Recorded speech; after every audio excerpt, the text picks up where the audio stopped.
Bonjour, bienvenue dans l'Unique en Gaming Live, l'émission de l'Université de Caen dédiée à la ludopédagogie.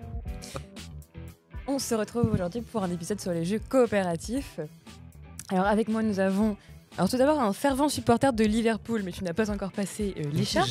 Mais après, en fait, le souci c'est que ça m'énergise un petit peu parce qu'il a assez Ah, longtemps mince. dans le placard, On va donc c'est pour ça que je suis en train de faire une crise. Alors Jérôme, bonjour.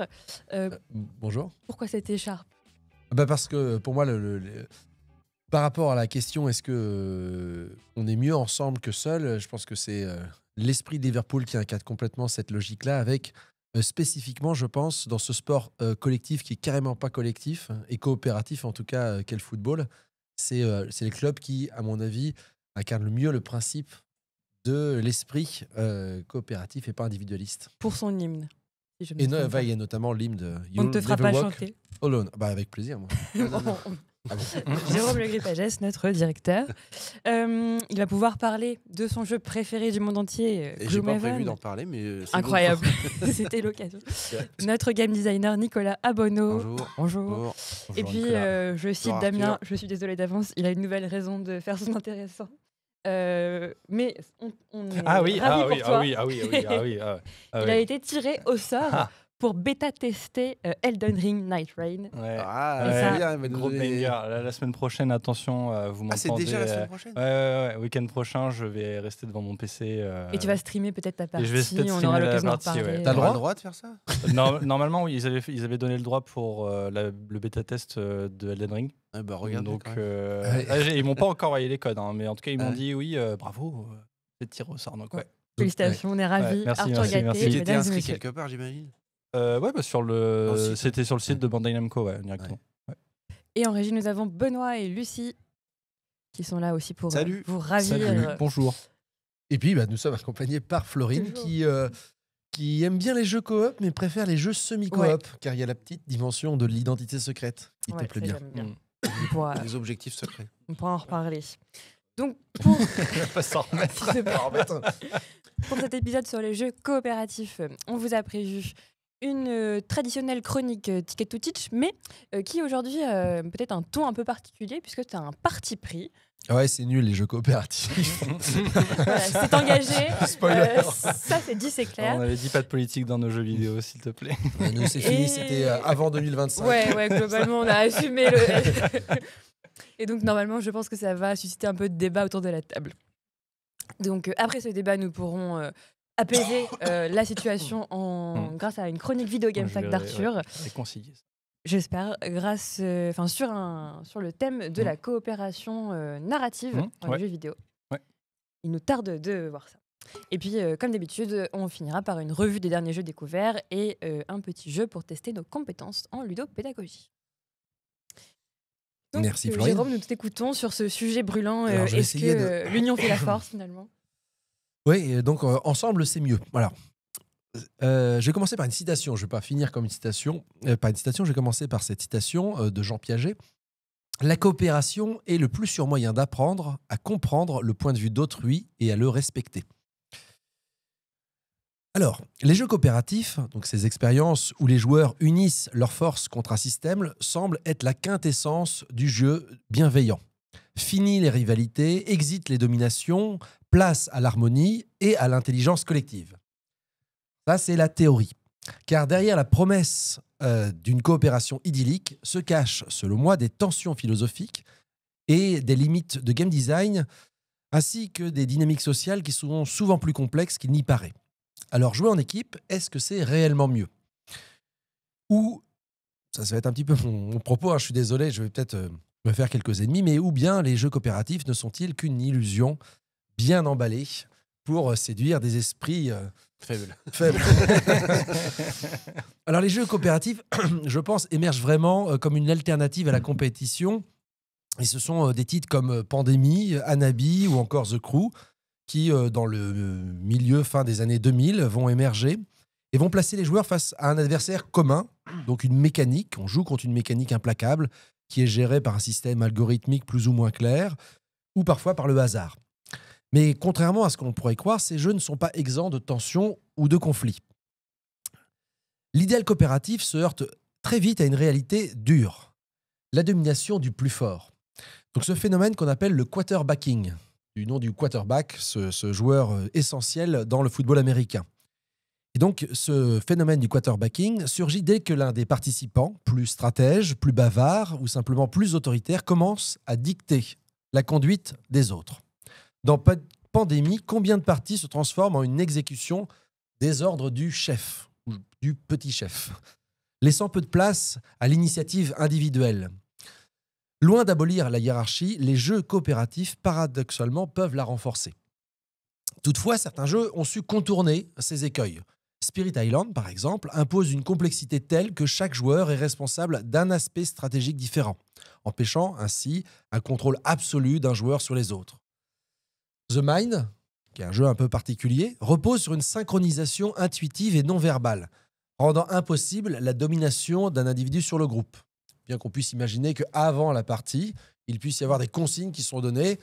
Par exemple, allez, je compte jusqu'à... on fait ce rythme-là et puis on se fait des petits regards. Voilà, on peut imaginer des joueurs qui peuvent trouver les stratégies qu'ils souhaitent. Alors, ces observations rejoignent les analyses de Gosselin en 2011 et de Lardon en 2017 qui montrent que les jeux coopératifs ne garantissent pas nécessairement une meilleure interaction sociale, mais qu'ils accentuent souvent les dynamiques de leadership implicite et les inégalités de participation si le design ne l'anticipe pas correctement. La philosophie même du jeu coopératif nous invite à repenser nos interactions sociales. Jean Piaget, que je citais tout à l'heure, voyait dans le jeu une manière pour l'enfant d'intégrer les règles et la morale collective, tandis que Lev Vygotsky insistait, lui, sur l'apprentissage par la collaboration. Mais le jeu coopératif est-il un modèle d'égalité ou plutôt un outil de contrôle ? Hannah Arendt, dans La condition de l'homme moderne, distingue l'action, la participation collective au débat, du travail, l'exécution de tâches imposées. Un jeu coopératif où un joueur impose sa vision transforme le plaisir ludique en un simple travail mécanique. La liberté du joueur devient à ce moment-là secondaire par rapport à l'optimisation collective. Nelson Goodman, qui un jour il y aura peut-être ce que je m'aperçois que je le cite souvent, Nelson Goodman dans les langages de l'art, lui nous rappelle que l'expérience du jeu est hautement contextuelle. Et un jeu qui est perçu et conçu comme coopératif peut être vécu comme oppressif en fonction du groupe qui y joue. Ce qui est un moment de plaisir en famille peut devenir une lutte silencieuse d'influence dans un groupe d'amis ou dans une salle de classe.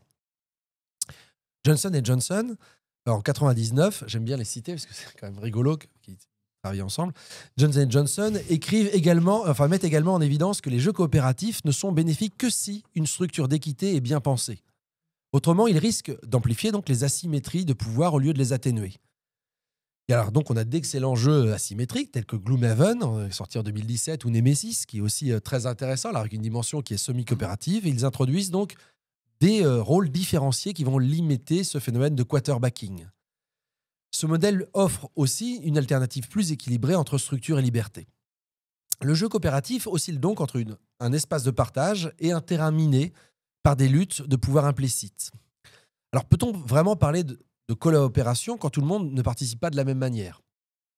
Si on regarde les jeux coopératifs sous l'angle du game design, une constatation s'impose. La frontière entre le coopératif et le compétitif est plus mince qu'il n'y paraît. Conçu trop simplement, un jeu full coop va devenir soit trop mécanique, chacun exécute son rôle sans choix véritable, soit trop dirigé. Les décisions appartiennent à une ou deux personnes. Donc pour éviter ces écueils, de nombreux designers ont introduit des éléments semi-compétitifs ou semi-coopératifs ou asymétriques.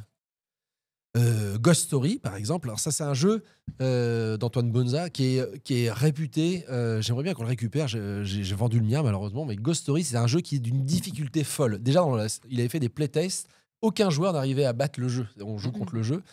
On défend contre des fantômes qui arrivent et même la version qui est vendue, j'ai jamais gagné à ce jeu. J'ai fait une dizaine de parties, on a toujours perdu. Mais ici, ce qui est intéressant, c'est que ça impose une pression constante et ça force vraiment les joueurs collectivement à prendre des décisions qui sont rapides et instinctives. Donc, on n'a pas le temps de se concerter ou d'écouter le petit chef, justement. Alors, ça crée une frustration immense. Ici, si un joueur fait un choix dit suboptimal. Forbidden Island propose un système où chaque joueur a un rôle distinct. dans lequel certains rôles sont mécaniquement plus cruciaux que d'autres. The Crew, excellent jeu également, qui est coopératif. Il semble coopératif, mais en réalité, il fonctionne sur une logique d'optimisation. C'est pour moi, finalement, The Crew, je le vois toujours comme un jeu de gestion où la moindre erreur individuelle va impacter tout le groupe. Et donc là, ici, il y a un stress latent qui est plutôt digne d'un jeu compétitif. L'étude de Demange, en 2017, sur les dynamiques de coopération en économie, souligne également que la prise de décision collective entraîne inévitablement des effets de dépendance stratégique, ce qui complique donc la conception d'un jeu qui serait uniquement coopératif. Alors, pour conclure, les jeux coopératifs sont-ils une révolution ludique ou une illusion donc bien emballée ? Je pense qu'ils offrent indéniablement des expériences riches, mais ne sont pas exempts des travers qu'ils prétendent combattre. La prise de pouvoir, la frustration, les inégalités de participation. Leur design doit être vraiment travaillé et doit naviguer entre la liberté totale qui peut mener au chaos et une structure rigide qui peut devenir oppressive. Dans La République de Platon, il n'y a pas de prénom à Platon, hein. Marc Platon. Bon. Et dans la République de Platon, il affirmait que la justice est l'harmonie entre les individus d'une cité bien organisée. C'est ça le principe de la res publica, de la chose publique. C'est la justice qui crée l'harmonie. Un bon jeu coopératif, lui aussi, doit être dans cet équilibre entre liberté et contrainte, entre collaboration et prise d'initiative. Il ne suffit pas de poser un objectif commun, espérer que l'harmonie naisse d'elle-même. Le défi du jeu coopératif, c'est que l'on joue ensemble, et aussi de faire ressentir que nos choix individuels comptent. Alors, je vous invite, toutes et tous, à la prochaine fois que vous ferez un jeu coopératif, à vraiment vous poser la question à chaque instant, est-ce que vous êtes en train de coopérer réellement ou est-ce que vous êtes en train de suivre les ordres un peu bêtement ? Merci Jérôme. Donc on rappelle qu'il est parfois utile de ne pas suivre les ordres un peu bêtement. Exactement, c'est ce que je passe mon temps à répéter aux gens qui m'obéissent. Mais n'arrêtez de m'écouter. C'était pas orienté vers toi. Nicolas, je t'ai vu acquiescer plusieurs fois et pourtant je sais J'ai obligé, que... c'est dans mon contrat. C'est dans les ordres, justement. Dans mon contrat, j'ai pas de choix. Non, mais pourtant je sais que tu es plutôt un joueur... Enfin, tu apprécies les jeux coopératifs. Ah oui, moi je préfère les jeux coopératifs que les jeux compétitifs. Donc, Alors, qu'est-ce que tu en penses de cette un peu critique en règle des mécaniques coopératives ? je dirais déjà qu'il peut y avoir des tensions dans un jeu compétitif aussi. C'est pas l'apanage des jeux coopératifs. Le problème des jeux coopératifs, c'est que c'est globalement plus difficile à concevoir qu'un jeu compétitif. Parce que justement, là où dans un jeu compétitif, les joueurs se mettent des tatanes entre eux, voilà, ils vont réguler eux-mêmes le jeu en jouant. Alors qu'un jeu coopératif, il faut quelque chose en face qui les challenge tout le long du jeu. Alors ça peut être... depuis quelques années, on voit les automas qui arrivent là, qui trichent sur les règles d'ailleurs. Beaucoup, parce que les automas, ils ont un fonctionnement qui n'est pas dans les règles du jeu. C'est d'autres règles en fait, c'est pour ça que ça fonctionne. Mais ça c'est fascinant, l'idée que le jeu lui-même triche. Ah tous les jeux trichent. Enfin, toutes les IA dans les jeux trichent de toute façon, sans arrêt. StarCraft, City notamment. mais c'était Civilization, le premier Civilization avec Gandhi qui pouvait balancer une bombe nucléaire, je crois, un truc dans le genre. Même dans StarCraft, les IA, elles collectent pas vraiment de ressources, elles le font parce que c'est comme ça, mais elles ont tout le temps des ressources en fait, c'est illimité quoi. Elles ont des patterns, elles vont construire tel truc à tel moment, etc. Enfin, mais heureusement, parce qu'au final, je pense que si c'était pas le cas, on pourrait trop facilement, en tant que joueur, contourner ça et les bloquer tout de suite et en fait les rendre complètement... Dans Sight, c'est pareil, en fait. Alors dans Sight, il y a un truc important, c'est de développer des mechas pour traverser les rivières, parce qu'en fait, on ne sait pas traverser les rivières avant de faire des robots géants. Donc, il faut faire des robots géants pour traverser les rivières. Toujours. On n'a pas les ponts, mais on a des mechas géants. On n'a pas de bateau, pas de barque, mais on a des mechas géants. Et en fait, dans le jeu, on construit un mecha, ça nous donne le droit. Dans l'automa, lui, au bout d'un moment, c'est obligatoire. Il a une espèce de jauge qui se remplit, et hop, il a le droit de. Enfin, voilà, c'est automatique. Ça suit les règles, mais ça les arrange pas mal. Et du coup, c'est plus difficile quand on fait un jeu coopératif parce que il faut quelque chose en face qui tienne le coup, quoi, que les joueurs soient pas submergés par le jeu ou qu'il soit pas trop facile. Et comme disait Jérôme, il y a souvent Alors moi, j'ai entendu le terme de steamrolling. Mm. Je connaissais pas ce terme-là. Quarterbacking. Steamrolling, Ah oui, je crois que steamrolling, ouais. c'est la même chose, je crois. Ah oui. C'est vraiment les joueurs Oui. qui poutrent les jeux, qui vont à Qui fond, forcent. voilà, qui donnent les ordres, etc. Mm. Alors il y a des jeux qui vont contourner ça. The Crew, il me semble, j'ai jamais joué à The Crew, il me semble qu'on n'a pas le droit de se parler. Mm. Et donc c'est une mécanique pour contourner un peu ça, parce que je pense que si on parlait dans The Crew, ce serait fini, il y aurait plus rien de. Dans Space Alert de Vlad Vatil, en fait, on a qu'on a ici, qui est pareil, un très bon jeu. Il faut un lecteur de CD maintenant pour pouvoir jouer. Alors ça devient compliqué d'y Plus jouer. Mais en fait, voilà, on joue contre le jeu. Hein, globalement, on est sur un vaisseau et ça se passe mal. Mais de temps en temps, enfin, les premières missions, on peut parler. On a des missions où parfois on peut ne plus parler. On nous parle de coopétition. Voilà, sur le live, Anthony San. Alors, je sais pas comment ça se prononce, hein, mais et ça pourrait être presque un pseudo de San Antonio. Oui. Et voilà, la coopétition. Oui. Non, mais je sais pas si tu voulais enchaîner là-dessus, mais moi aussi j'avais une question sur la coopétition, alors qui est un peu dans la novlangue. Voilà, qu'on entend y compris à l'université, Et à qui l'université, soulève des voilà, questions sur, intéressantes. En fait, donc le principe, c'est d'imaginer qu'il peut y avoir des compétitions vertueuses qui nous poussent par l'émulation à parfois avoir des alliances temporaires, de circonstances qui vont faire que de notre compétition, on est des structures différentes, on est des joueurs différents, voilà, on peut avoir des stratégies qui peuvent nous servir mutuellement dans un contexte qui reste compétitif et que la frontière n'existe pas complètement. Alors, sur certains points, je suis assez d'accord. Moi, c'est le contraire. Je vois souvent des occasions de faire de la très belle coopération dans des jeux compétitifs et dans des jeux... Il faut que ce soit pensé dès le début du jeu, en fait. Ou des fois, il y a des éléments qui sont implicites. Moi, j'ai souvent vu des coopérations ou des ligues se former contre mes dessins personnels. Oui, non, mais d'accord. Twilight Imperium. C'est des alliances temporaires de stratégie. De fait, c'est des occasions de coopération. Ou qui sont fournies par les mécaniques ou par le scénario. On a joué à Septima la semaine dernière. Finalement, c'est compétitif parce que tu dois marquer le plus de points de victoire à la fin. Mais pour ça, tu dois quand même t'entendre avec les autres joueurs tout au long du jeu. Et je trouve qu'après, Septima, il n'est pas très très clair sur le sujet parce qu'ils te disent constamment que c'est un jeu compétitif où tu te bats pour la première place et en même temps, dans les règles, ils te disent oui, quand vous choisissez vos actions, vous pouvez en discuter entre vous et même dire aux joueurs ce que vous allez faire. Vous n'êtes pas obligé de dire la vérité, mais vous pouvez. Et ça fait vraiment... ils savent pas, en fait. Ils dansent un peu sur un seul pied, quoi. Voilà. Ouais. Et d'ailleurs, tu parlais de Gloomhaven. En fait, d'une certaine façon, on pourrait... il n'est pas spécialement coopératif. Moi, la partie que j'en avais faite, j'en ai pas fait des milliards de parties, mais j'avais quand même souvenir d'un joueur qui était là à essayer de faire ses petits objectifs perso dans son coin, d'aller se trouver ses petites armes. Enfin, je parle pas de toi. Mais du fait, j'ai pas l'impression que lui, il jouait avec nous, quoi. Il jouait sur sa petite... il faisait sa petite starlet qui veut mettre ses stats là, comme un joueur de foot. Il pense à lui, tout ça, en conférence de presse. Il va dire c'est bien, c'est l'équipe, mais quand même. C'est le sel du jeu, c'est qu'on a un objectif commun et on a un objectif secret qui nous permet de faire progresser un peu notre personnage si on le respecte. Et ça peut parfois mettre en péril l'objectif commun du groupe, mais ça reste quand même un jeu qui est 100% coopératif.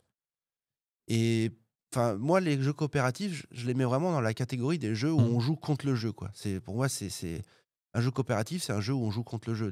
Des jeux où parfois on s'allie pour faire des choses, c'est autre chose. Pour moi, je suis d'accord, c'est la structure. Ouais. C'est ce que disait également la structure qui est importante. Sur le forum, je suis d'accord. Il y a l'opportunité de faire de la coopération à un moment ou de faire d'être dans une démarche. Mais puis après, il y a la structure de fond du jeu. D'ailleurs, c'est souvent comme ça le premier embranchement. Est-ce que la logique globale, c'est une logique de coopération? D'ailleurs, souvent, on l'a sur les conditions de victoire. Parce que on gagne ou on perd ensemble. Ouais. Quoi,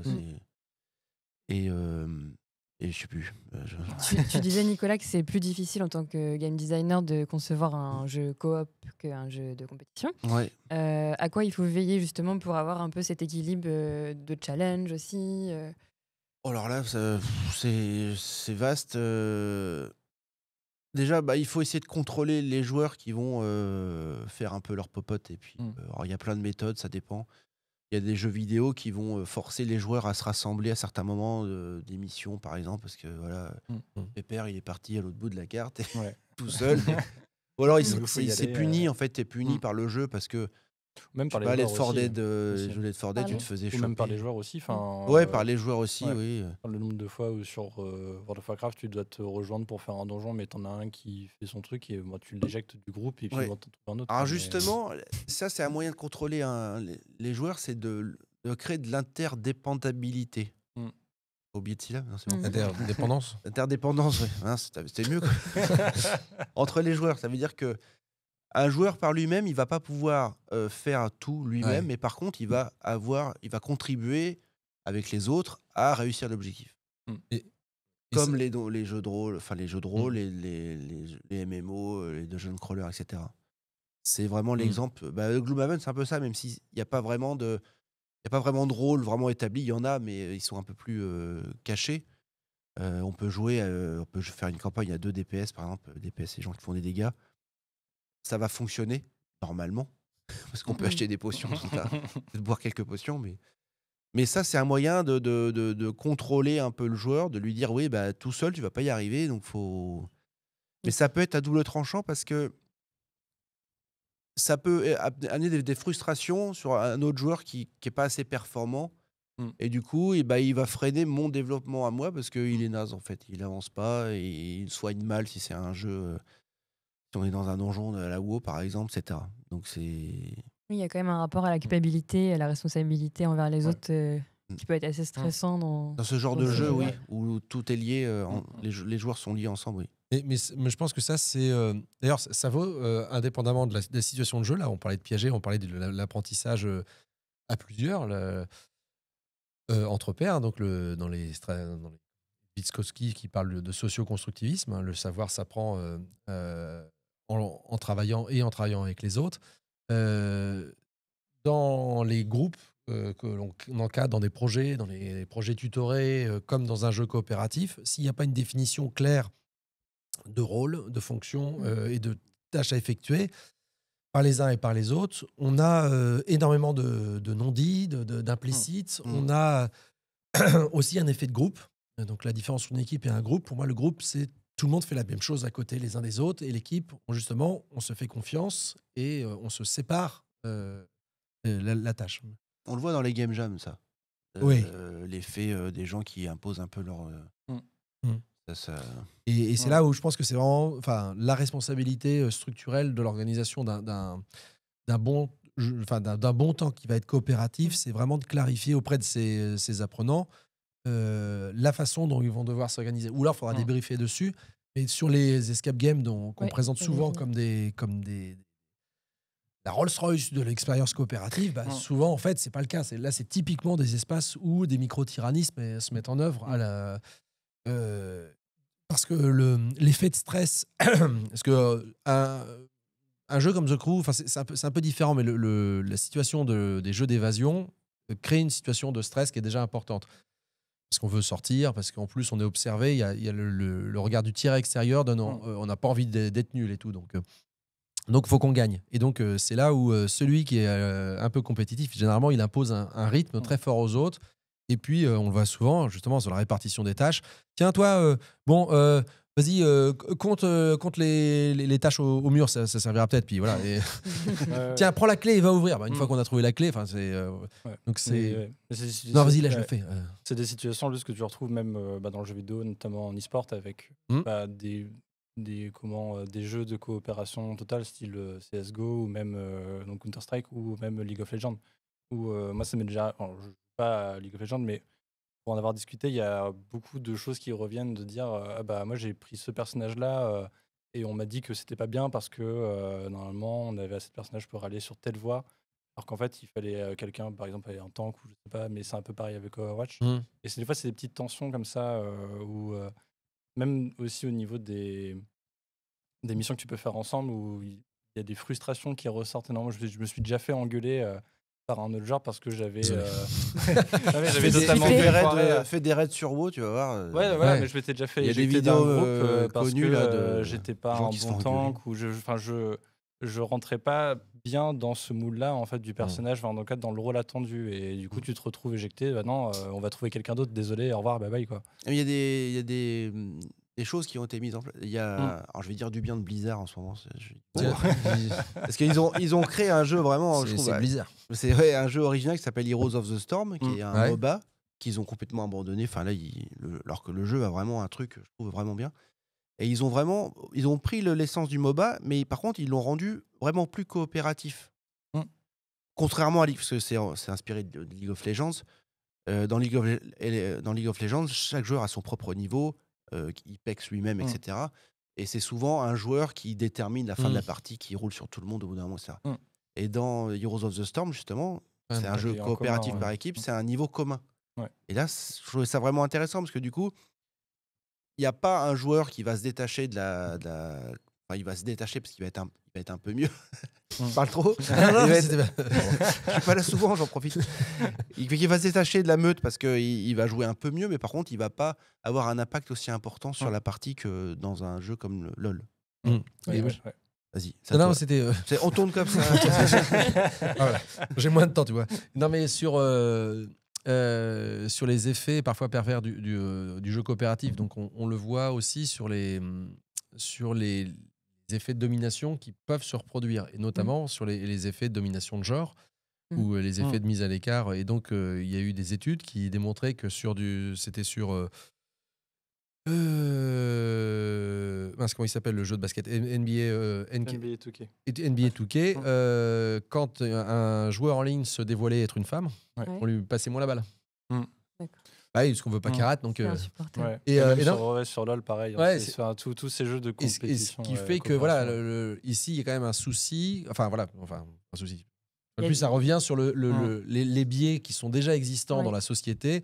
Bah, c'est pas parce qu'on a un jeu qui est coopératif que tout d'un coup, ça devient, tout le monde cesse d'être un imbécile, sexiste, et au contraire, ça peut le renforcer. Et vous avez peut-être eu des expériences de temps qu'on imaginait comme des temps sociaux, collaboratifs, coopératifs, voilà. À chaque fois qu'il y avait du sport, et qui étaient des moments de violence terribles. Bien sûr. Voilà. Donc c'est pas la structure, une fois de plus, qui garantit, c'est pas l'éthos du jeu lui-même qui garantit que ça sera une super expérience. On a, c'est une fois de plus la responsabilité des joueuses et des joueurs. Alors, Hannah Arendt, une fois de plus. Je retiens dans les différents outils que vous avez évoqués, donc un dispositif punitif, une IA qui est assez challengeante pour les joueurs, un niveau partagé, et puis donc évidemment l'encadrement des enseignants, enseignants ou animateurs. Moi j'aimais bien aussi ce que tu disais sur le fait que les joueurs doivent avoir un rôle. J'avais trouvé notamment sur un site qui s'appelle Escape, qui donne tous les outils pédagogiques pour créer des escape games. Ils ont des enseignants qui ont préparé des petites fiches rôles pour chaque élève ou étudiant. Alors après, j'imagine qu'on peut s'en emparer plus ou moins, mais ça donne, voilà, telle personne va être le secrétaire de la séance, telle personne va être le concepteur des énigmes, etc. Et c'est là où c'est pas facile d'avoir un équilibre qui donne à chaque rôle une valeur équivalente, et sans avoir de valeur. Là, par exemple, quand on fait ça, alors, on a besoin d'un secrétaire de séance.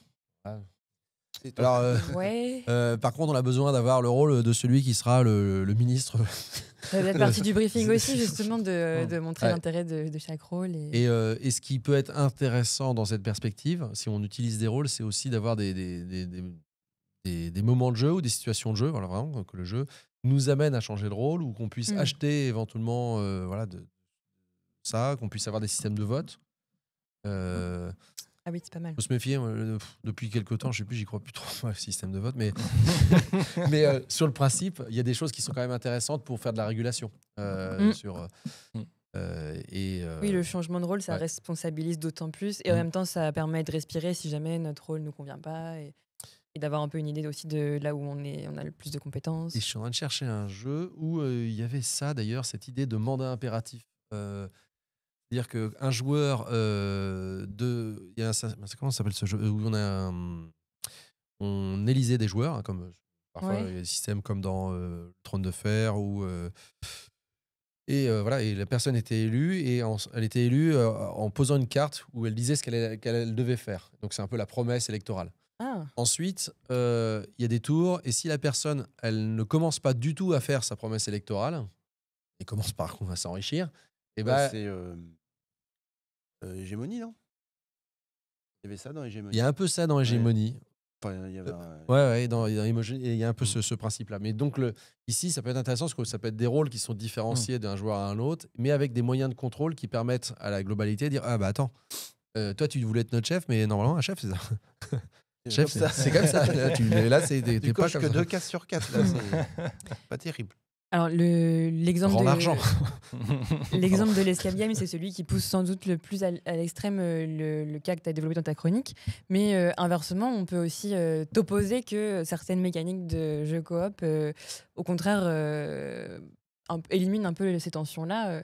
Si on pense à des jeux narratifs ou à des jeux d'enquête, jeux on de va rôle. plutôt ou des jeux de rôle. En fait, tous les jeux coopératifs qui ont plus une dimension créative. Mais du jeu aussi. Jeu de rôle, il y a un maître du jeu. Et là où on va soit construire une histoire ensemble ou alors créer, voilà, je sais pas, des images, des associations d'images-textes. Là, on va plutôt passer un moment de créativité, voir de bonne ambiance ensemble. Il n'y aura pas cette notion de crise et donc de stress.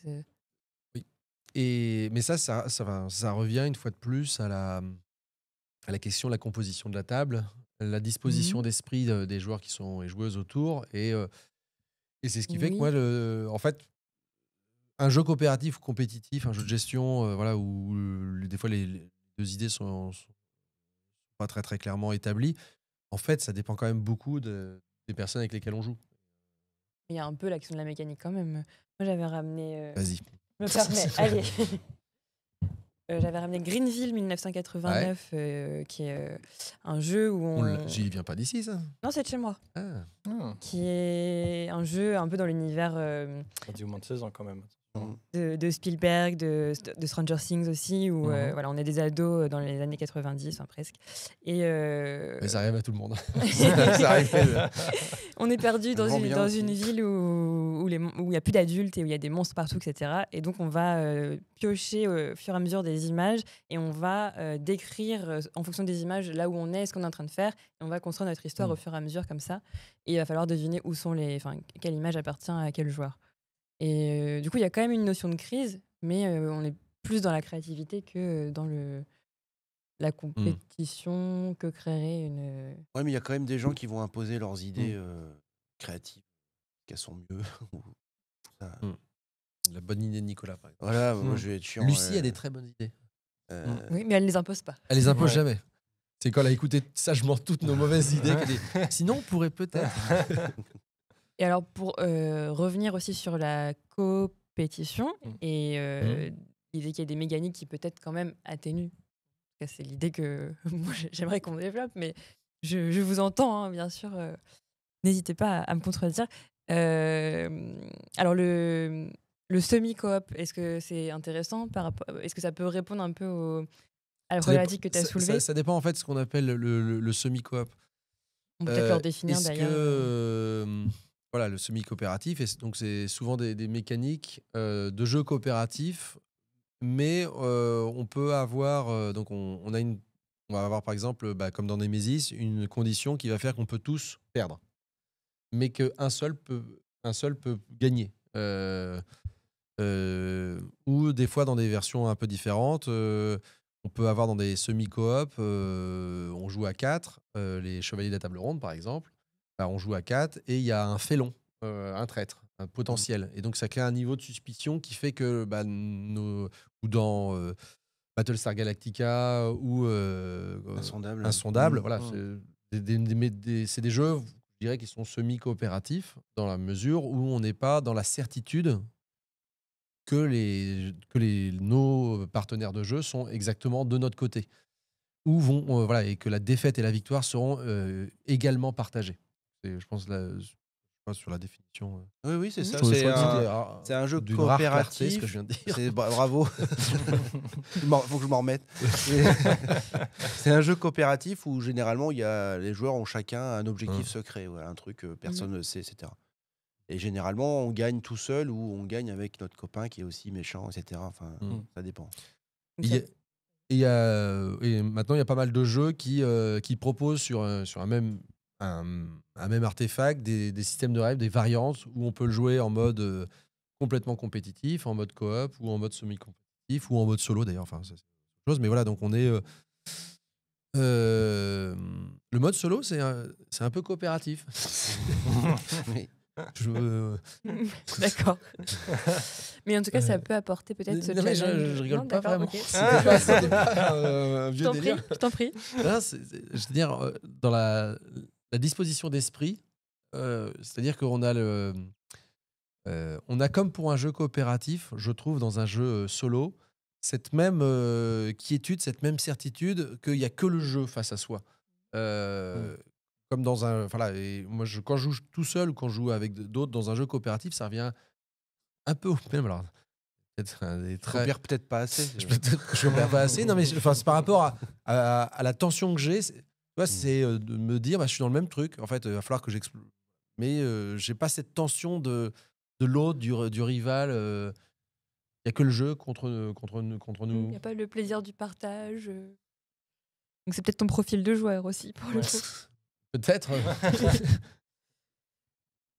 Alors finalement, nous, on a quand même Mm. beaucoup d'enseignants qui... Et ça, c'est de la semi-coopération. Voilà, j'avais amené Galera-Pagos, effectivement, un bon exemple de jeu semi-coopératif où on peut fuir l'île tous ensemble ou Ou pas. tuer tout le monde et partir avec sa réserve de riz et son radeau. Alors nous, finalement, on a beaucoup d'enseignants qui se tournent peut-être plus facilement vers le jeu coopératif quand ils ont une demande de détournement ou de création de jeu. Comment les conseiller par rapport à ça? Est-ce que... En fait, les enseignants ont une expérience du jeu compétitif qui est effectivement souvent pas formidable. Si leurs expériences du jeu compétitif sont des jeux qui sont hautement compétitifs, voire très très agressifs, hein. Le risque, le Monopoly, c'est des formes de compétition qui sont très agressives parce qu'on annihile l'adversaire, on le ruine. Enfin, il y a des effets qui sont quand même... Et peut-être qu'ils se disent, nous, on ne veut pas faire vivre ça. Moi, une fois de plus, c'est rare que la victoire ou la défaite dans le jeu auquel je fais jouer soit la chose que je recherche. Et que souvent, l'apprentissage, il enjambe cette question de la victoire ou de la défaite. Et les joueurs, par contre, vont souvent être attachés à ça. Alors, et c'est là où l'enseignant, on insiste plus à dire, voilà, il va se jouer quelque chose. Qu'est-ce qui vous intéresse en termes de... Qu'est-ce que vous voulez transformer? Qu'est-ce que vous voulez avoir comme apprentissage, comme posture? Et on essaye de le détacher des jeux où il y a un vainqueur explicite. Et qu'il y en a un qui gagne ou que tout le monde gagne. Souvent, c'est pas ça qu'il faut que nos étudiants et étudiantes retiennent. S'ils ont gagné ou perdu, c'est pas pour autant qu'ils ont appris. Et donc, c'est plus investir du temps pour les faire réfléchir sur ce qu'ils viennent de vivre, sur ce qu'ils viennent d'apprendre, de faire des ponts avec la réalité. Et pas que en fait ça finisse par une espèce d'explosion de joie. Ouais, champion du monde, la coupe à la maison, tout ça, on s'en fiche. Hein. Décidément. Décidément. Wesh. Non, c'est bon. Enchaîne. Je m'égare. Donc, non, mais voilà. Donc, les enseignants, en fait, ils viennent souvent avec c'est un peu ce que j'essayais de dire, cette espèce de crédulité que parce que c'est une mécanique coopérative, tout va bien se passer. Et que oh, c'est bon, j'ai pas fait un jeu compétitif, c'est bon.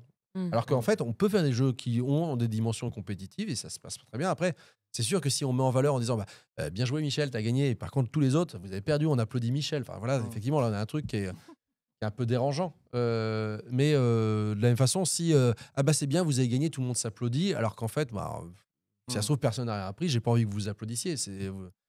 Donc c'est ailleurs, je pense. Donc on en revient, n'empêche, sur notre cheval de bataille, le débriefing et le briefing. Toujours. Un débriefing. Très bien. Eh ben, merci. Finalement, ce débat n'a pas été si houleux. On n'a pas eu dû vous séparer, non. Tout va bien. On n'a pas d'autres questions, réactions en live, Jérôme? Non, Rien à signaler. c'est Je te remercie. Donc n'hésitez pas évidemment à échanger avec nous. On va se tourner vers Arthur. On a commencé à parler un petit peu avec Nicolas, notamment des enjeux de coopération dans les jeux vidéo. Et toi, tu vas nous livrer une chronique dont tu as le secret sur un. Nous, on La recette secrète. Sur, n'a pas des un petit présentations peu- comme ça, nous. Non, mais jamais. c'est Benoît et Arthur, ils ont systématiquement des trucs. C'est dingue. Et revoyez Ouais. les lives. Ouais, Je suis ouais. désolée. Et puis, vous avez un temps de parole important. Il faut bien que je valorise mes invités aussi. Donc, sur un petit peu ta spécialité dans le domaine vidéoludique, en tout cas, ton champ de recherche privilégié en ce moment, tout ce qui est archéologie ludique et rapport aussi aux traces laissées à la narration, tout ça. à la narration. Donc, en ce moment, là, tu vas nous parler en tout cas de la coopération narrative dans les jeux. Oui, exactement. Ouais. Donc, je vais parler de ça. Je vais prendre en exemple donc, le système multijoueur des Dark Souls et donc spécifiquement de Elden Ring qui est sorti en 2022. Donc, c'est des jeux d'aventure, de jeux de rôle où donc, le multijoueur est un peu particulier, c'est-à-dire que quand on va donc, dans notre partie, on peut voir des fantômes, des spectres, d'autres personnages qu'on voit juste. On ne peut pas interagir avec eux, juste on les voit passer comme ça. Et aussi, on peut laisser des messages au sol. Donc le système de message au sol il est assez simple. Donc on a un modèle de message qu'on peut laisser donc avec un texte à trous qu'on peut remplir après avec un mot au hasard qu'on peut choisir. Et donc ça permet de créer des messages que tout le monde peut voir après sur ses parties et que les gens peuvent après noter positivement ou négativement si c'est des messages qui sont utiles ou inutiles. Donc il y a 3 types, voilà. Donc ça fait rire les garçons. Non, je crois qu'on imagine tous les bêtises voilà, qu'ils pourraient. Heureusement que c'est une présélection de mots pour C'est faire ça, les messages. heureusement. Donc on voit, il y a 3 façons d'écrire des bons messages. Donc ça vous servira aussi peut-être de tuto pour vous à la maison, hein, si jamais vous jouez à ces jeux-là. Donc il y a c'est un bon système d'aide pour prévenir de dangers ou dévoiler des secrets. Donc là, je crois que c'est Use Lightning, donc là qui nous avertit que ce boss-là, cet ennemi-là sera faible contre l'électricité, donc c'est pas mal. On a des messages aussi qui sont utilisés pour piéger les joueurs qui sont un peu nouveaux au système de jeu, donc à qui on va dire saute du précipice, jumping, il y a un trésor, et sauf qu'en fait il n'y a pas de trésor, et donc le joueur tombe à sa mort. Juste faire gaffe aux flaques de sang qu'il y a devant. C'est ça, voilà. Donc quand il y a des flaques de sang, ça signifie que beaucoup de joueurs sont morts à cet endroit-là. Ça c'est intéressant aussi à savoir. Mais aussi il y a ça marche dans la vraie vie. Ça marche aussi dans la vraie vie. Il y a un troisième type de message que moi je trouve un peu cocasse. C'est des messages qui ne servent absolument à rien. Donc là celui-là, il y a un levier devant le joueur et il y a un message avec marqué lever. Voilà, c'est un message qui ne sert absolument à rien, mais les gens s'amusent à faire ça. Et donc Hidetaka Miyazaki, donc qui est le concepteur, directeur principal de ces jeux-là. Donc lui, il a eu l'idée d'instaurer ce système-là de multijoueur. Donc voilà, c'est pas que le système de message, mais c'est aussi le système de coopération et de compétition. Lui, il a eu cette idée-là quand il a commencé à faire Demon's Souls. Et donc en 2010, il avoue donc dans une interview qu'il donne sur Eurogamer à Keza McDonald, il explique que cette idée-là, ça lui est arrivé quand il était bloqué sur une pente avec sa voiture, il avait trop neigé. Et que derrière lui, il ne pouvait pas continuer, en fait, il était bloqué. Et derrière lui, une voiture s'est mise à le pousser. Et d'autres voitures derrière encore se sont mises à le pousser. Et il a pu réussir à monter la pente. Et il ne pouvait pas, en fait, s'arrêter. Parce que s'il s'arrêtait pour dire merci aux gens, du coup, il se rebloquait encore. Donc il a continué son chemin. Et ça lui est resté dans la tête. Il s'est dit, mais c'est incroyable quand même comme système. J'ai été aidé par des inconnus. Ça se trouve, on aurait pu. Et vraiment, ça, il le dit vraiment dans l'interview. Il dit, ça se trouve, on aurait pu devenir meilleurs copains ou alors on se serait battus.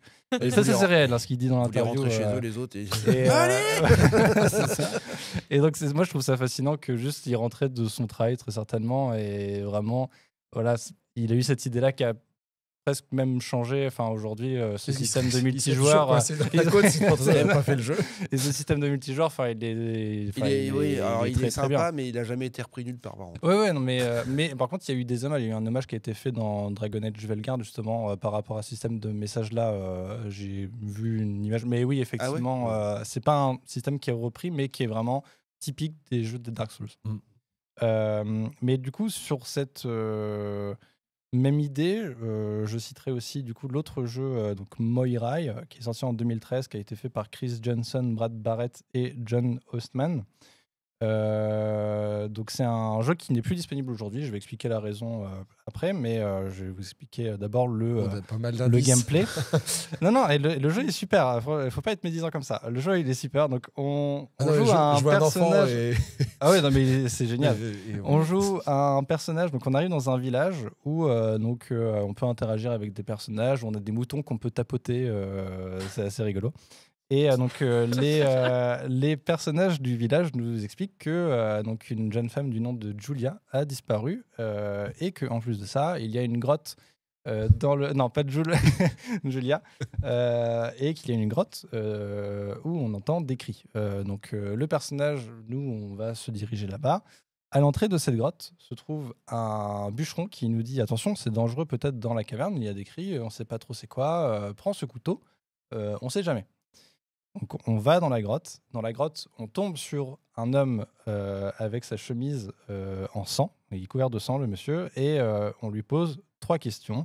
Pourquoi êtes-vous couvert de sang? Pourquoi avez-vous un couteau? J'ai entendu des cris. Qu'avez-vous fait? Et à chaque question, il va nous répondre une réponse. Je ne vais pas dire lesquelles. Je vais vous expliquer après. Et ensuite, on a le choix de soit le laisser passer, soit de le tuer. Et donc si on le tue, c'est marqué qu'il y a un corps par terre et on a le nom du personnage qui est affiché à l'écran.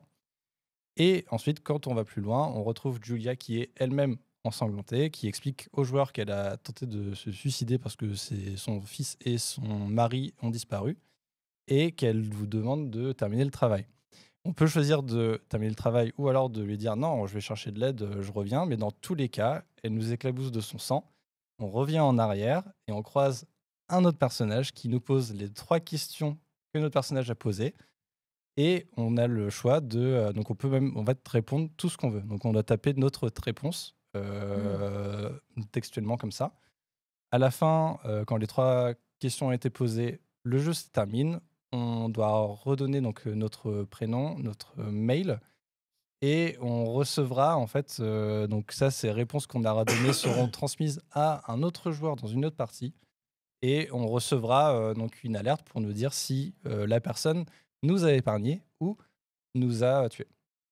Donc là, on a vraiment cet exemple-là, je trouve, qui est vraiment très très bien de co-construction narrative, où donc le joueur en fait se retrouve confronté à d'autres joueurs, en tout cas au niveau de la communication. Et Martin Ringot, lui, il explique dans De quoi parle-t-on lorsqu'on parle de narration vidéoludique, mondialité et narration enquêteur, un article qu'il a publié en 2020. Lui, il explique que le récit vidéoludique, il surgit lorsque le joueur interagit avec le jeu. En gros, il reprend ce que Rémi Cayette appelle une polarisation entre l'expérience cadre, c'est-à-dire ce qui est prévu par les développeurs, donc le jeu, et la procédure, ce que le joueur en fera. Et donc, ça donne une espèce de boucle interactive, donc d'interaction de joueur-jeu et de jeu-joueur, mais je trouve que c'est intéressant dans ces 2 cas-là qu'il y a un nouvel élément qui s'installe, où là, c'est les autres joueurs, où entre eux, ils vont communiquer aussi. Et après, voilà, il y a quand même des limites. Ce système-là, bien sûr, Je on comprends rigolait. pourquoi ça Voilà. s'est arrêté.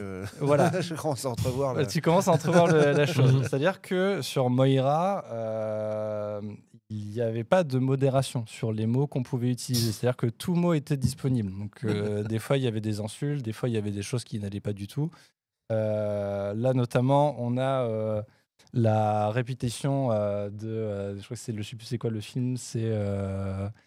Hi Mark, ah oui. Hi Mark, voilà. The Room. The Room, voilà. Donc Ah oui, voilà, d'accord. quelqu'un a répondu avec la réplique j'adore. de The Room, donc c'est très rigolo. Mais alors le jeu s'est fait hacker en fait. Quelqu'un avait réussi à aller dans le système de jeu et à en fait totalement bidouiller, changer totalement les mails qui étaient envoyés. Et je crois que c'était des trucs de blancs suprémacistes blancs, donc Ouais. c'était horrible. Et voilà, au secours. Mais même dans le cadre où, là, Elden Ring, où par exemple on a un modèle, mais il y a des choix de mots, on se retrouve pareil avec des choses qui sortent du cadre en fait, et des messages qui sont des fois un peu casse-pieds, voire stupides. Par exemple, il y a eu énormément de messages Fortnite, donc le fort la nuit, mais ça faisait Fortnite, et donc beaucoup de gens spammaient ça en fait dans le jeu, ce qui casse en fait l'immersivité d'autres joueurs dans un sens. Et donc du coup, je terminerai là-dessus, c'est que si vous faites un jeu de cette manière-là, peut-être pensez un peu au cadre quand même, parce que attention. Et merci Voilà. beaucoup Arthur. C'était super intéressant. Ouais, C'était super Merci. intéressant. Merci. Mais Mieux que la dernière fois. Ah ouais, oh merci. non, c'était vraiment super intéressant. Mais moi, il me semble que justement, ça fait partie du cadre, le fait que les Ouais. joueurs puissent s'emparer et faire n'importe quoi. Et ça, tu parlais de spam, mais en fait, il y a une forme de poésie, tu vois. Tu t'associes d'une certaine manière. Fortnite et t'en fais Oh, une blague alors, ou pas, mais D'une certaine manière, alors, parce qu'après, là, on est dans un live, je dirais, plus ou moins sérieux. J'ai vraiment omis Plus ou moins. Ouais. Non, mais j'ai vraiment omis des messages. Enfin, dans Elden Ring, notamment, tu as énormément de blagues graveleuses ou sur n'importe quel cadavre qu'on peut. Donc, il y a des cadavres qu'on peut looter dans le jeu, ou des personnages qui vont laisser des messages littéralement qui surfent avec le viol, en fait. Donc, c'est très problématique, en fait. En soi. Moi, des fois, je joue à ce jeu-là et Hors ligne. je soupire. Enfin, Ah, je même joue en hors ligne, ligne, parce moi. qu'en fait, je trouve que ça casse véritablement l'immersion. Où, en fait, c'est des choses, tu dis, bon, Non, mais d'accord. c'est aussi parce qu'il y a la personne qui va mettre le message qui est débile. Mm. Il y a aussi le problème de la communauté qui trouve Ouais. ça rigolo et Ouais, qui c'est va ça. encenser le message et le message du coup va Mm. rester parce que s'il Ouais, n'est pas c'est ça, encensé, ouais. il disparaît en fait. Donc. Mm. Et, on a une réaction sur le forum qui est intéressante, notamment sur les messages que tu qualifies un peu d'inutiles, mais qui peuvent avoir une utilité par rapport à des effets de luminosité ou des fois des Oui. choses qui permettent de voir parce qu'il y a un graphisme qui n'est pas tout à fait net et où on a une ambiguïté. Oui, c'est vrai. Des fois, de se dire, ok, Ouais. et c'est oui, mais c'est vrai que Alors, je reviens là-dessus, mais je crois que justement, ça a été quelque chose qui a été patché par From Software, donc le studio, parce que c'était des messages qui étaient laissés. En gros, quand on arrivait devant un levier ou un truc dans le genre ou un coffre et qu'il y avait un message dessus ou tout proche, quand tu appuyais la touche d'interaction entre le message et le coffre, c'était la même touche, c'est Y sur la Xbox. Et je crois que par défaut, c'était celle de lecture du message qui apparaissait en premier. Ce qui faisait que les joueurs ne pouvaient plus ouvrir de coffre, ou en tout cas, ils galéraient en fait à ouvrir les coffres. Donc, c'était vraiment juste pour leur casser les pieds. Et après, From Software a patché ça pour faire l'inverse. Donc, plutôt, c'est interagir avec l'objet plutôt que le message d'abord. Mais après, oui, ça s'entend aussi, justement, ce commentaire-là, effectivement. Oui. Ouais. Et oui, bien d'accord sur le fait. En fait, c'est tout le souci de. En fait, on revient aux problématiques liées à l'histoire des communautés, la promesse d'Internet. C'était quand même. Pareil, il y a des gens qui ont l'âge de se souvenir de ce qu'était la promesse d'Internet. Mais la promesse, c'était d'être le support de l'égalité, de la transparence, de la communication. Il y avait derrière un idéalisme très très fort autour des pionniers de cette technologie. Et 40 ans plus tard, on se dit non. En tout cas, ça en revient à la question de la responsabilité individuelle, y compris au sein du groupe. Et la responsabilité et la régulation, c'est ce qui n'est pas simple parce que typiquement, si on a un système de règles et de régulation, plus que de règles, les joueurs et vont là-dessus. C'est le principe aussi de principe de plaisir, le principe pirate. D'aller transgresser.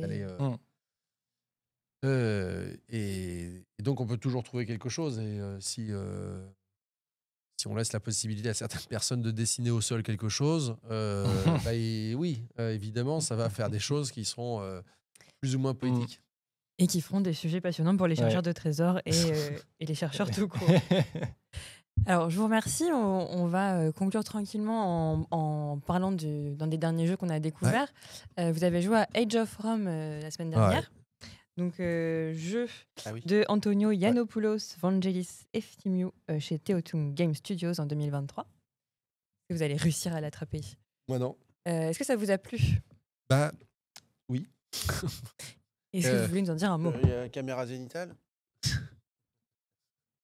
Pas mal. Merci. Et presque.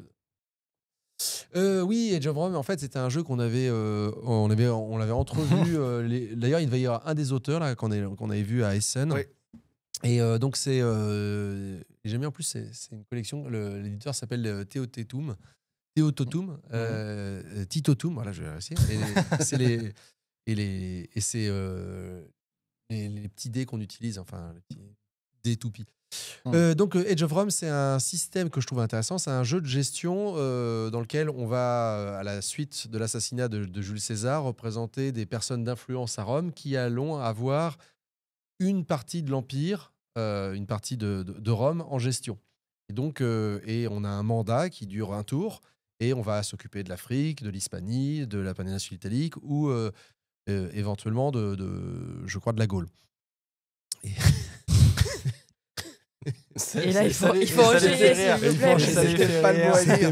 La pause n'était pas Et bien ça venue. change en fait. Merci, voilà. On administre d'autres régions à d'autres moments. Et donc, Et c'est donc, bien pourquoi. Et donc c'est intéressant parce qu'en fait, on a quelque chose qui renvoie beaucoup aux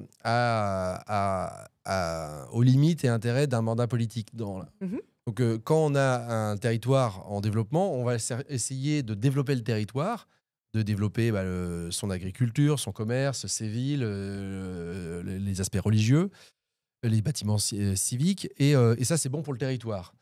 Et ensuite, nous, on s'en fiche un peu du territoire. Nous, ce qui nous intéresse, c'est de gagner la partie et d'avoir un maximum de gloire. Et donc, en fait, le fait que ça tourne peut nous amener à avoir des réflexions en se disant « Ah oui, mince, je vois que le jeu, je veux avoir cette province qui m'arrive tout à l'heure, donc je vais garder mon argent pour pouvoir développer tel truc ou pouvoir bénéficier des développements qui ont été faits. Et à l'inverse, je sais que ça va aller à ce joueur-là, donc je ne vais pas lui faire le plaisir de développer ça. » Et donc, on a un peu cette dynamique qu'on a dans les mandats et les mandats politiques où, en fin de mandat, c'est assez rare de pouvoir convaincre un élu de dire « Et si on commençait un projet qui sera inauguré par votre successeur ?»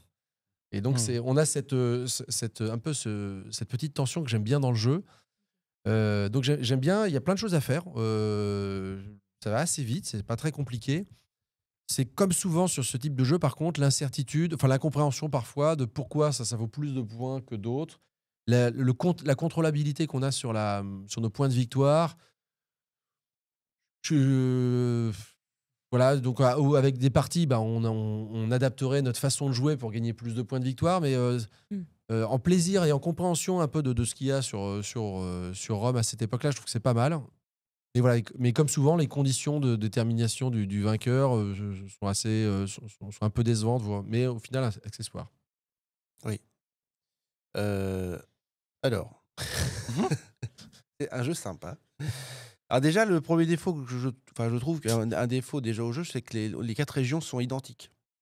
C'est la même chose en fait. On fait les mêmes bâtiments, elles n'ont pas une spécificité qui fait que on pourrait plus s'attacher à une, etc. On n'a aucun contrôle sur les changements de région. On peut pas faire quelque chose qui va nous permettre d'avoir telle région à tel moment. On paye de l'argent, je sais pas quoi. Enfin, on peut rien faire. Et le troisième point, moi, qui m'embête, c'est que la principale façon de gagner des points de victoire, c'est d'investir dans la région qu'on a. C'est vraiment parce qu'on gagne des points de victoire à la fin de la partie, une bonne partie, mais pendant la partie, on gagne vraiment des points de victoire à augmenter les bâtiments. Parce que les bâtiments, ils ont 3 niveaux. À chaque fois qu'on les améliore, on gagne des points de gloire. Et du coup, je trouve que la stratégie de pas trop développer son territoire parce que l'autre en face, il va l'avoir, elle fonctionne pas terrible parce qu'au final, non seulement nous, on va pas engranger de points de gloire parce qu'on va pas investir dans notre zone, et en plus, on va laisser une zone à un joueur qui va pouvoir du coup lâcher les ballons et investir comme un zozo et gagner tous les points de victoire de l'amélioration des bâtiments. Parce qu'il n'y a pas de limite en fait. On peut construire comme un zozo, du moment qu'on a de l'argent, on peut construire. Et c'est vraiment un aspect qui m'a pas plu. Ça vendait du rêve au départ quand on avait ce plateau qui tournait, etc. Mais en fait, je pense qu'on s'en est pas du tout servi. Aucun de nous s'en est vraiment servi.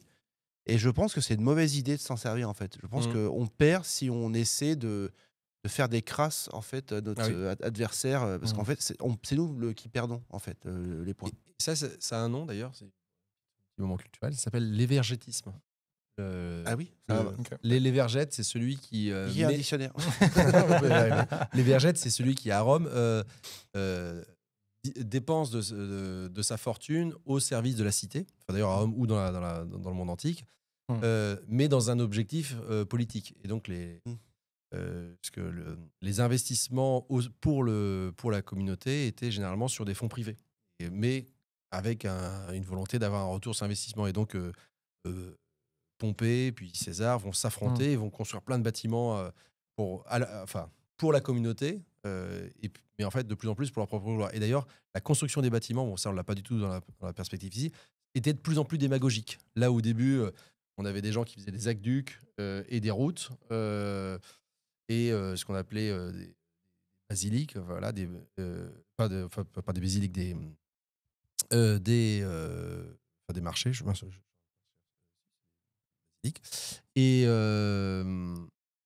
et derrière, on a eu de plus en plus des théâtres, puis des amphithéâtres pour avoir des choses qui étaient et plus faciles à construire et avec un impact démagogique bien plus important. Et moi, ça me dérange moins sur le côté qu'on puisse pas contrôler, parce que ça peut être quelque chose, ça peut être le Sénat qui nous donne mission d'aller contrôler le territoire. Par contre, c'est vrai que on a le fait qu'on puisse avoir une même production agricole partout, c'est assez absurde de fait. Le blé il venait d'Égypte ou d'Espagne. Et puis ça augmente au fur et à mesure des tours. Ouais, c'est bizarre. Et il y a un autre. Il est peut-être pas assez asymétrique. Il est pas asymétrique. Il y a un petit peu nos personnages au début, mais c'est pas un jeu asymétrique, non. Ah oui, avec les petits pions là, oui. Mais il reste assez beau, il y a les tuiles. Oui, non, c'est une version de luxe qu'on a, je crois. On ne prend que des versions de luxe, nous. Version Kickstarter. Voilà. Donc on a des pièces en métal, etc. Et j'aurais juste terminé avec un truc que j'ai oublié du coup. Ah oui, il y a un aspect militaire dans le jeu qui est obligatoire. En fait, on gère Rome, enfin on gère les régions, pardon, et on a la guerre, la bagarre. Et en fait, le joueur c'était moi, là, le joueur qui se dit bon, je vais pas investir un copec dans la guerre. Eh ben, je pense qu'on a une perte de points qui est vraiment terrible. Mais cela dit, c'est pas non plus complètement délirant par rapport à ce qui s'est passé, parce que sûrement, Marc-Antoine et Octave Auguste, par la suite, c'est parce qu'ils avaient une puissance militaire. Sûrement, mais d'un point de vue de gameplay, je trouve que c'est dommage qu'on soit obligé de tout faire à chaque fois dans les jeux, quoi. Et moi, si j'avais à l'utiliser dans l'histoire romaine, j'aurais des trucs à dire. Ah oui, mais moi je critique comme un game designer. Mais non.